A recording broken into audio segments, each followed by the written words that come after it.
Okay, so I'm fired up, and I want to talk about this article that came out through the Commonwealth Fund that was shared on Axios.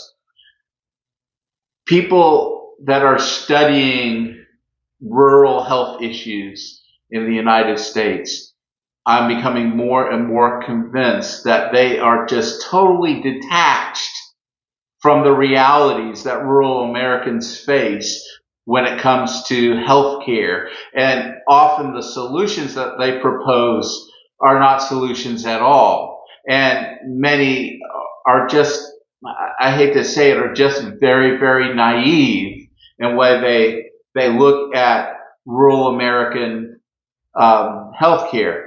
And the reality is there's so few of us living in rural environments in the United States, and we have so little power when things like the Affordable Care Act, we have no lobbying power, we have no voices, and and often even those people that go to Washington to represent us end up spending so much time in Washington, they often just kind of lose any kind of real understanding of what it's like to live in rural America and need health care. So I want to talk about this article and this little blog that was done, and I can't go into everything. I've tried to work through how can I say everything I want to say. I can't do it in one video. So what I'm going to do is outline this article and some of what they're suggesting and my initial responses, and I'm going to have to do further videos to explain maybe, or just to share how can we maybe think about some better solutions. If you really care about rural Americans and you really want to improve health care for rural Americans, I would like to suggest a few things, but let's get through this article and this video now so we can understand kind of where, how detached those who are in this policy-making world are from the realities that rural Americans face when it comes in terms of healthcare. So there was a little graphic that popped up in Axios that caught my attention about the idea of rural Americans struggling or not getting healthcare because of the cost, and they said 36% of rural Americans in their research, in the research by this group, the Commonwealth Fund, found that they don't get needed health care because of costs. And it's way, way above. I mean, it's 50% above the next one in line, which is Australia at 24.1%, Switzerland 21.3%, and New Zealand at 18.4%, about these other wealthy countries, these first world countries. So here's this reality where most of the numbers are way, way, way low, and ours is way up there about people saying, nah, I'm not going to get health care because I can't afford it. And then there was, when I went to the Commonwealth Fund, a blog post, they talked about those that are struggling with medical bills. And surprise, rural Americans, 22.8%, by far leading the pack, again, are saying, well, we're struggling with medical bills, and medical bills can be crushing in rural America. And many in rural America, just so you understand, you see these 1,000-acre farms and 100-acre farms and everything, but a lot of rural Americans, if they own assets, they have all their wealth in those assets, like the land and their tractors and all those things. So they're asset rich and they're cash poor. They don't have all this money just lying around. And then there are many in rural America that are still in rural America because they can't afford to leave. They're stuck. They can't sell whatever shack that they live in, and they don't have money, and they don't have training, and there's generational poverty, and so there's just no way for them to escape. So you have that group, and then you have many who are just retired. They're on Medicare. They don't have the assets to go be a snowbird in Florida or go live by the beach, all those kinds of things. So they're just trapped in this rural, poor environment where fewer and fewer services are, where storefronts are closing, where hospitals are closing, where any kind of amenity that used to be in many older ones that I deal with as a hospice nurse will be talking about what life was like 50 years ago in their town and how it's just dried up and there's nothing left. And so you've got these people that are stuck where they are, and they have no money, and then they have these medical expenses, and on top of that, they can't even get to the doctor in the first place, and that's another big issue. And so they're not getting treatment. So what otherwise could be taken care of, so that they could live into their 80s and 90s, they're finding that in their 50s and 60s, those diseases and those chronic illnesses are going to get the best of them because they just can't get the care for it. So let me just go through some of these things. That the suggestion, the Commonwealth Fund, and this was a post on July 24th, 2023 by senior researcher Munira Gunja, and I hope I'm saying that name right. I'm probably butchering it. But again, it's not against her or this Commonwealth Fund as an organization. It's just, I've got to the point where it just really bothers me that people are talking about solutions for rural America in terms of healthcare that don't understand rural America. They had 4 proposals to deal with all this lack of funding. People can't afford it. People are in medical debt. Maybe in other countries that don't struggle as much, they have nationalized health care and all that. And I get all that. But remember, some of these other countries that are being talked about, these wealthy countries, their whole landmass might fit into one of our states. Our rural America is spread out over a greater and greater distance than most, other than maybe Canada or Australia. So, we're talking about different distances, and to be rural, and how far is it in Switzerland or the United Kingdom compared to the Rocky Mountain region of the United States, to be able to actually get to a city with all the services. It may be much easier in the United Kingdom to make that trip than, let's say, Wyoming. So we've got to bear all those things in mind. But this is the solutions that they had that really jumped out at me. The first thing they said is guarantee every person has access to health insurance. Great. You're guaranteed access to health insurance, and it's not going to cost you a dime. That does not put one hospital 1 mile closer. That does not put one new doctor when all your doctors in the medical clinic in your town are in their late 70s, early 80s, and you know that they're going to practice to the day they die because they can't get their practice to anybody else, and they care and love the community. But that doesn't replace doctors. That doesn't replace nurses. That doesn't replace where you could go to get X-ray or get lab work done.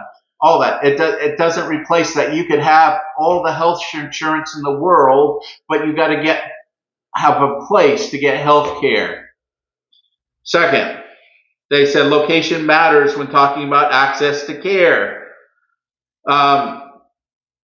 They themselves said the coverage itself is meaningless if rural communities lack adequate health system composed of doctors, pharmacies, and hospitals.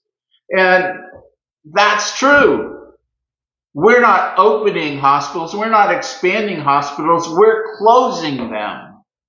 We aren't getting new pharmacies. The pharmacies are going away as the pharmacists are aging out and retiring. There's nobody that wants to buy a pharmacy in a small town, rural area. The doctors are retiring. There's nobody to replace them. So medical clinics are shutting down. It's hard.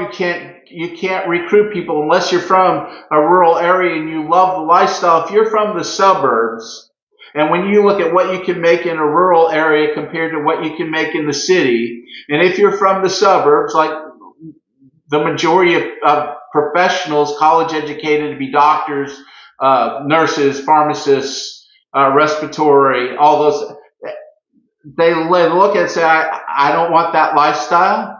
and I can make twice as much in the city. So why should I go from my suburbs towards the country when I can just drive a half hour into the city and have a pretty good standard of living, and my family can have all the amenities that I have come to enjoy in my life? It just doesn't make sense. So yes, we don't have adequate health systems in rural areas, and it's all across the United States because we can't staff them. We don't have the people. And beyond that, we don't have the population base to provide the cash flow to keep everything up to date. I'm in hospitals all the time and nurses' homes all the time, and I look at them and I say, this could be the 1960s. In fact, if Hollywood wanted to film movies of hospital scenes and everything from the 1960s or 50s, they just need to come to rural America and some of these hospitals that are just struggling to stay open, and to look at what they are. They haven't progressed. Many have equipment that is decades and decades and decades old, and they have no means to update them. So yeah, so access to care is a problem because there's no people and there's no money and there's no resources to actually fund all of that stuff. So yeah, so there's no access to care. The next thing they said is use telehealth.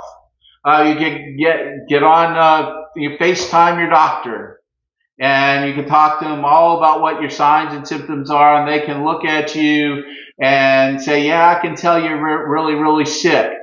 But they have to have access to diagnostics and labs to be able to get the lab work and the diagnostic work. How do you know somebody just doesn't have a stomach bug and it hasn't been dealing with stomach cancer?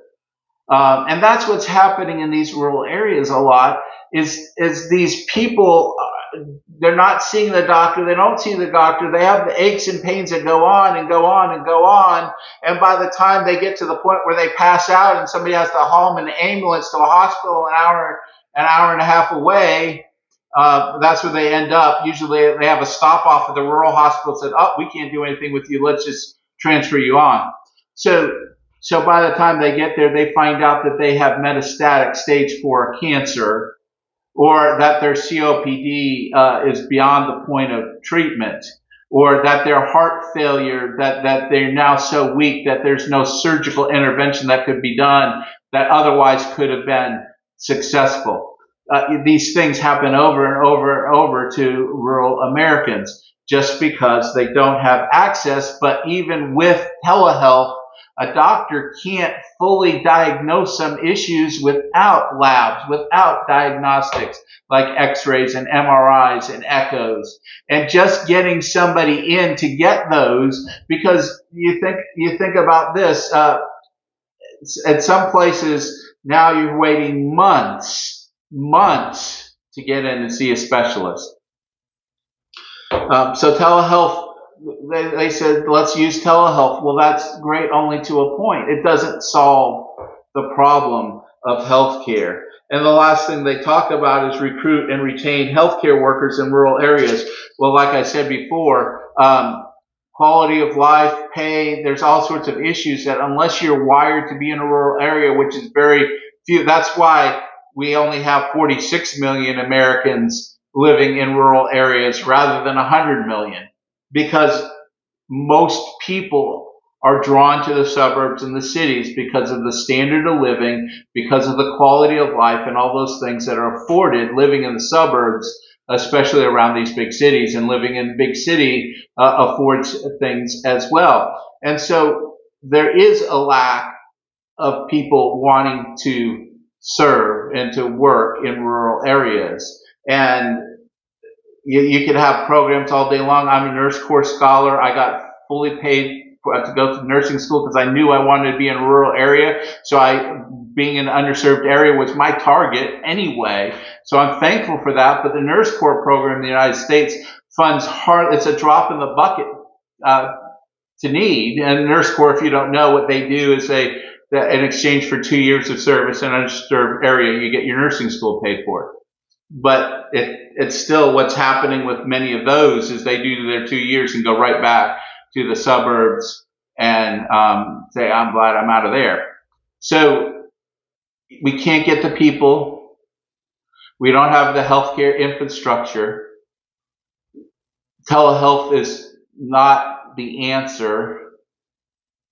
And it doesn't matter how much health insurance, how much is paid for, even if people had all their bills paid for, it's not going to solve some of these other basic issues. And I want to talk about that in future videos. Please comment anything that I might need to bring up in a future video. If you experience healthcare in rural America, you have insights, please share in your comments some of the challenges. I'm going to look at all those comments that people might make because I really do want to share in a series of videos how we can make rural healthcare more effective for the people that live in rural and small town areas. Because this is talking about rural areas, but there's also another segment of people in the United States that live in smaller towns, towns of less than 20,000 population, say in the 5 to 20,000 population, that many of the struggles in very rural areas would be the same in those small towns. And we do want to talk about that and have that conversation because it is important, because every human being is worthy of dignity and respect. And I believe that every soul, every person that lives in rural America and small town America is somebody that's valuable, that's important, and that should not be overlooked by our greater society. It shouldn't be out of sight, out of mind.